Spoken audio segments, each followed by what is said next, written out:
Hello kids, how are you everyone? Today we are going to learn magic words. What are magic words? Where and how to use these magic words? There are 4 to 5 magic words, and how to use these words? Do you know what are the words? Thank you, sorry, and please, and the other is excuse me.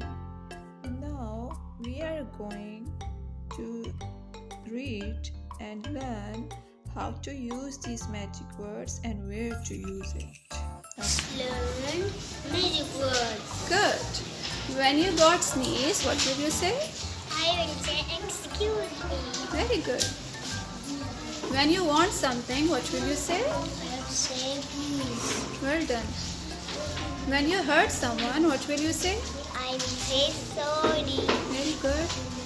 And when you get something, what will you say? I will say thank you. Good, excellent. Clapping.